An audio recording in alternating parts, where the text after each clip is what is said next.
নমস্কার বন্ধুরা, তোমাদের প্রিয় ইউটিউব চ্যানেল জিকে ম্যানেতে তোমাদের স্বাগত। বন্ধুরা, প্রত্যেক দিন সন্ধ্যাবেলায় আমরা যে কমনযোগ্য বাছাই করা প্রশ্ন উত্তর তোমাদের সামনে তুলে ধরছি, যেগুলো আপকামিং কিন্তু যে সমস্ত পরীক্ষাগুলো আছে, যেখানে ওয়েস্ট বেঙ্গল পুলিশের পরীক্ষা রয়েছে, কেপি রয়েছে, ওয়েস্ট বেঙ্গল যে এসএসসি গ্রুপ সি ডি রয়েছে, তারপর WBPSCর ক্লার্কশিপ থেকে শুরু করে মিসলিনিয়াস, প্রত্যেকটা পরীক্ষার জন্য এই প্রশ্নগুলো ইম্পর্টেন্ট। কারণ এই প্রশ্নগুলো কিন্তু latest trending plus previous year দুটো মিলিয়ে কিন্তু বাছাই করে তোমাদের জন্য তুলে ধরা হচ্ছে।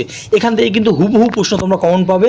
এর আগে যত ইয়ার গেছে আমাদের কিন্তু এই সমস্ত প্রশ্ন উত্তরের যে সিরিজ পড়ে কিন্তু প্রচুর স্টুডেন্ট কিন্তু সাফল্য পেয়েছে। তো অবশ্যই তোমরা ঠিকঠাকভাবে প্রিপারেশন নিতে থাকো, দেখবে কীভাবে প্রশ্নগুলো কমন আসে। ঠিক আছে? তো তাহলে চলো শুরু করব। প্রথম যে প্রশ্নটা দেখতে পাচ্ছ, তোমরা উত্তরটা কিন্তু অবশ্যই দেওয়ার চেষ্টা করবে, তাহলে নিজের একটা রিভিশনও হয়ে যায়। দেখো, ভুল দাও কিন্তু উত্তরটা দেওয়ার চেষ্টা করো। দেখো, ভারতের প্রথম মহিলা সুপ্রিম কোর্ট যে বিচারপতি কে ছিলেন? লীলা সেঠ, ফাতিমা বিবি, ইন্দু মালহোত্রা না বনমতী? উত্তরটা কী হবে? উত্তর হবে অপশন বি, ফাতিমা বিবি। তো ফাতিমা বিবি কিন্তু ভারতবর্ষের প্রথম যে সুপ্রিম কোর্টের মহিলা বিচারপতি ছিলেন এবং 2023 সালে তিনি কিন্তু মারা গিয়েছেন। ঠিক আছে? তো তার জন্য আরও বেশি ইম্পর্টেন্ট হয়ে যাচ্ছে, কারণ সাম্প্রতিক প্রয়াণ কিন্তু এনার হয়েছে। নেক্সট আমরা 2 নম্বর প্রশ্ন দেখে নেব, যে চাঁদের কোন অংশে চন্দ্রযান 3 অবতরণ করেছিল? তো খুবই গুরুত্বপূর্ণ। পূর্ব দিক, পশ্চিম দিক, দক্ষিণ মেরু না উত্তর মেরু? তো উত্তর হবে অপশন সি, দক্ষিণ মেরু। তো চাঁদের দক্ষিণ মেরুতে কিন্তু ভারতবর্ষ অবতরণ করলো। এটা কিন্তু ইসরো যে আমাদের রয়েছে, ইসরোর মাধ্যমে কিন্তু এই যে চাঁদে চন্দ্রযান 3টা পাঠানো হয়েছে। তো ইসরোর কিন্তু একটা অভূতপূর্ব সাফল্য কিন্তু এটা ছিল। নেক্সট 3 নম্বর, যে হীরক খনি বা হীরের খনি কোথায় রয়েছে? ছত্তিশগড়, মধ্যপ্রদেশ, ওড়িশা না ঝাড়খণ্ড? উত্তর কী হবে? উত্তর হবে অপশন বি, মধ্যপ্রদেশ। মধ্যপ্রদেশের পান্না বলে একটা জায়গা আছে, পান্না। তো সেই পান্নাতে কিন্তু এই যে বিখ্যাত হীরের খনি পাওয়া যায় এবং বহুবার এই প্রশ্নটা কিন্তু এসেছে, ওয়েস্ট বেঙ্গল পুলিশে কিন্তু একবার এই প্রশ্নটা এসেছে। নেক্সট আমরা দেখব যে ভারতীয় জাতীয় কংগ্রেসের প্রতিষ্ঠাতা কে ছিলেন? তো এটা খুবই গুরুত্বপূর্ণ প্রশ্ন এবং বারবার পরীক্ষায় বিভিন্ন পরীক্ষা আসে। তো 4টে অপশান দেখতে পাচ্ছ, A.O. হিউম, দাদাভাই নওরোজি, বিপিন চন্দ্র পাল, রাজা রামমোহন রায়? উত্তর হবে অপশন এ, A.O. হিউম। ঠিক আছে? অর্থাৎ অ্যালান অক্টাভিয়ান হিউম। তিনি কিন্তু 1885 সালে, ডেটটা মাথায় রাখবে, 1885 সালে কিন্তু যে জাতীয় কংগ্রেসের প্রতিষ্ঠা করেছেন অ্যালান অক্টাভিয়ান হিউম। ঠিক আছে? তো আর জাতীয় কংগ্রেসের প্রথম সভাপতি ছিলেন কে? যেটা বোম্বেতে হয়েছিল সেটা হচ্ছে উমেশ চন্দ্র ব্যানার্জি। এটাও কিন্তু বহু পরীক্ষায় দেয়। ঠিক আছে? নেক্সট আমরা দেখে নেব যে 5 নম্বর প্রশ্ন, ভারতের রাষ্ট্রপতি। তাহলে প্রশ্নটা, ভারতের রাষ্ট্রপতি যে শাসন কত দিন পর্যন্ত জারি থাকতে পারে প্রথমে? তো 6 মাস, 1 বছর, 2 বছর না 3 মাস? উত্তরটা হবে অপশন এ, 6 মাস। দেখো, ভারতবর্ষের রাষ্ট্রপতি যখন রাষ্ট্রপতি শাসন জারি করে তখন সেটা প্রথম 6 মাসের জন্য অ্যাপ্লাই হয়। ঠিক আছে? তো তারপর কিন্তু পুনরায় সেটা আরও 6 মাসের জন্য অ্যাপ্লাই হবে যদি সেটা পার্লামেন্ট থেকে পাশ হয়ে আসে। তো এরকম করে 3 বছর পর্যন্ত কিন্তু এটা চালানো যায়। ঠিক আছে? নেক্সট যে প্রশ্নটা আমরা দেখব, যে নীল বিদ্রোহ এটা কোন সালে সংগঠিত হয়েছিল? 1857, 1859, 1875 না 1868? তো উত্তরটা কী হবে? উত্তরটা হবে অপশন বি, 1859 সালে নীল বিদ্রোহ সংগঠিত হয়েছিল। নীল বিদ্রোহ থেকে যে সমস্ত প্রশ্নগুলো আসে, 1 নম্বর প্রশ্ন, যে নীল বিদ্রোহের 2জন নেতা কে ছিলেন? একটা হচ্ছে দিগম্বর বিশ্বাস আর একটা হচ্ছে বিষ্ণুচরণ বিশ্বাস। ঠিক আছে? তো দিগম্বর বিশ্বাস এবং বিষ্ণুচরণ বিশ্বাস, এনারা 2জন নীল বিদ্রোহের যে নেতা ছিলেন। আর 2 নম্বর, এটা হয়েছিলেন নদিয়া যে জেলা রয়েছে, নদিয়ার চৌগাছায় এই যে বিদ্রোহটা হয়েছিল।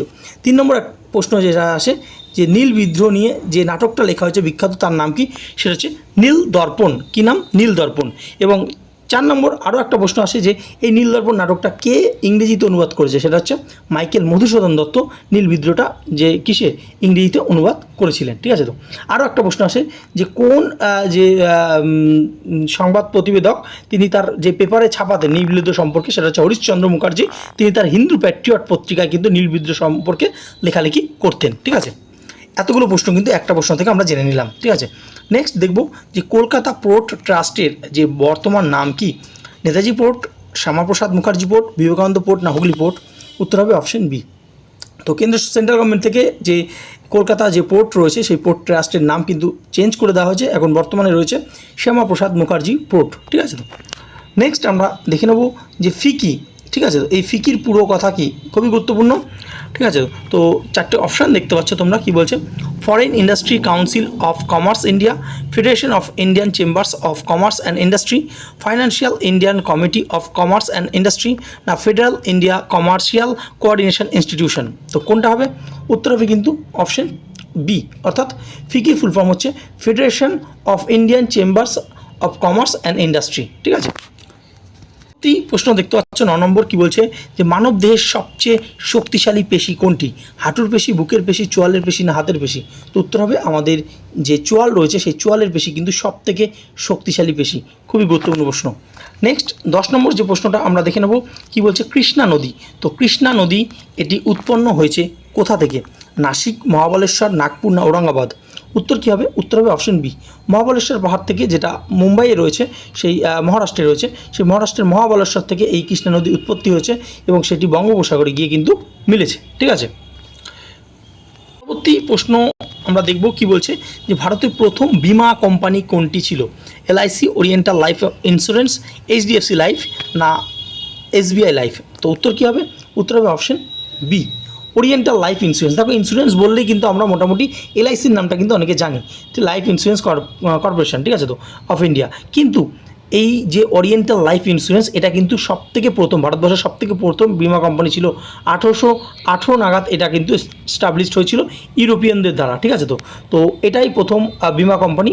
আর LIC কিন্তু পরবর্তী সময় 1956 সালে LIC কিন্তু প্রতিষ্ঠা হয়। নেক্সট আমরা দেখব 12 নম্বর প্রশ্ন, ভারতের প্রথম মহিলা IPS কে ছিলেন? তো খুবই গুরুত্বপূর্ণ প্রশ্ন।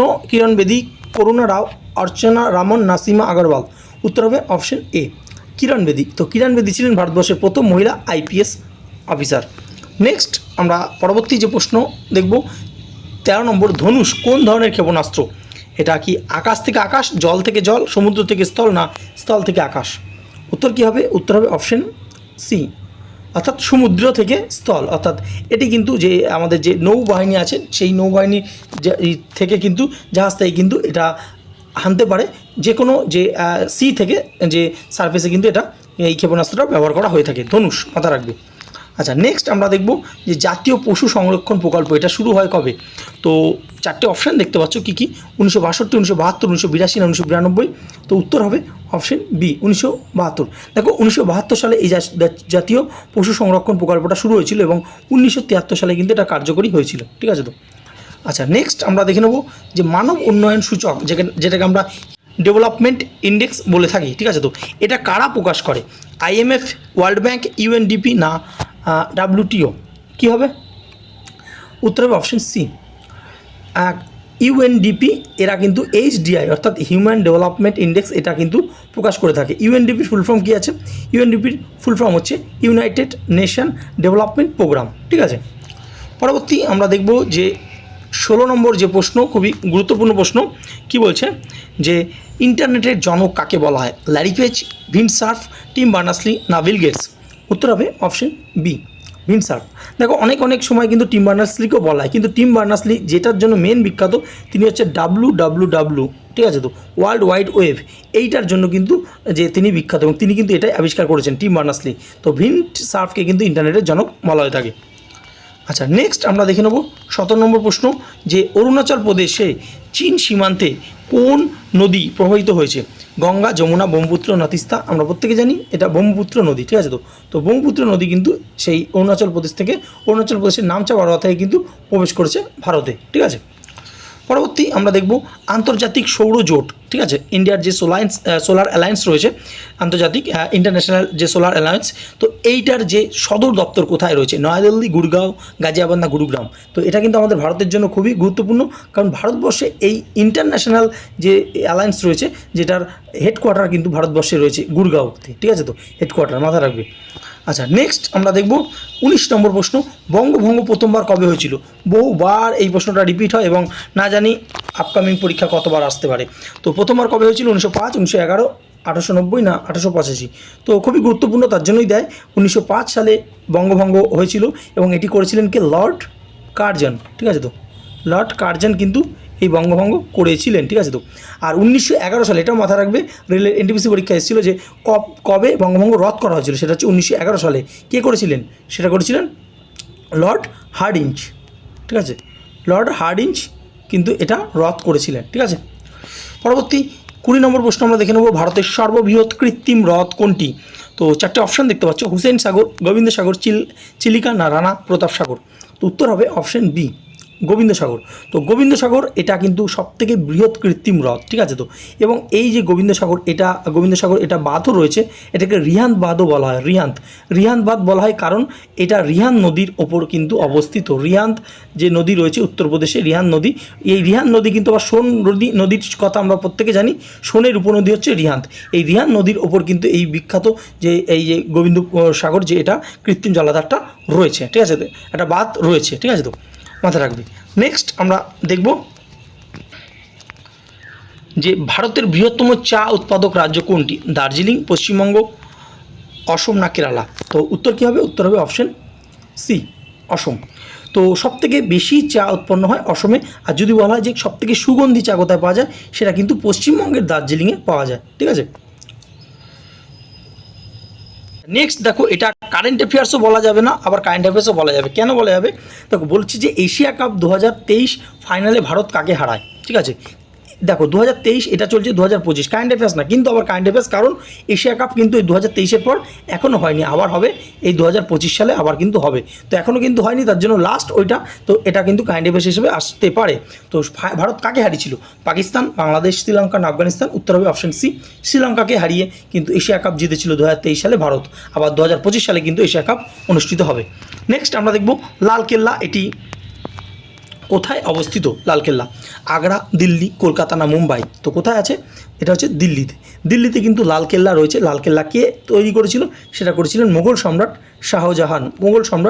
শাহজাহান এটি কিন্তু করেছিল, ঠিক আছে। তো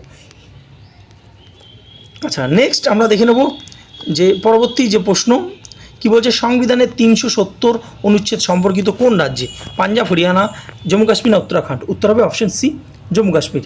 কিন্তু এখন তোমরা জানো যে 2019 সালে এই যে 370 ধারা এটা কিন্তু রদ করে দেওয়া হয়েছে, মাথায় রাখবে। আচ্ছা, নেক্সট আমরা দেখব RCEP এর পুরো কথা কি? অপশন এ রয়েছে যে regional comprehensive economic partnership, option B recent commercial economic policy, option C বলছে regional council of east Pacific, না option D research on economic community platform? তো উত্তর কী হবে? উত্তর হবে অপশন এ, অর্থাৎ রিজিওনাল কম্প্রিহেনসিভ ইকোনমিক পার্টনারশিপ। যে এশিয়ান গ্রুপ যে আছে না, সেই এশিয়ান গ্রুপের মধ্যে যে সমস্ত 10টা দেশ রয়েছে, সেই দেশগুলোর মধ্যে মুক্ত বাণিজ্য করার জন্য এটা কিন্তু করা হয়েছিল। নেক্সট আমরা দেখব 26 নম্বর প্রশ্ন, তাপমাত্রা পরিমাপের যন্ত্র কি? প্রত্যেকে জানি ব্যারোমিটার, থার্মোমিটার, প্যারোমিটার, ন্যামোমিটার? উত্তর হবে অপশন বি, কি? সেটা হচ্ছে থার্মোমিটার। তাপমাত্রা পরিমাপের যন্ত্র হচ্ছে থার্মোমিটার। ব্যারোমিটার দিয়ে কী করা হয়? বায়ুর চাপ মাপা হয়।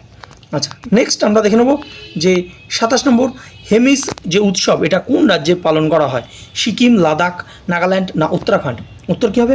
উত্তর হবে অপশন বি, লাদাখ কিন্তু এখন বর্তমানে একটা ইউনিয়ন টেরিটরি, সেই লাদাখেই কিন্তু এই হেমিস উৎসবটা পালন করা হয়। নেক্সট খুবই গুরুত্বপূর্ণ একটা প্রশ্ন, 28 নম্বর, মুকুন্দপুর চিড়িয়াখানা এটা কোথায় অবস্থিত? মধ্যপ্রদেশ, রাজস্থান, ওয়েস্ট বেঙ্গল না গুজরাট? উত্তর কী হবে?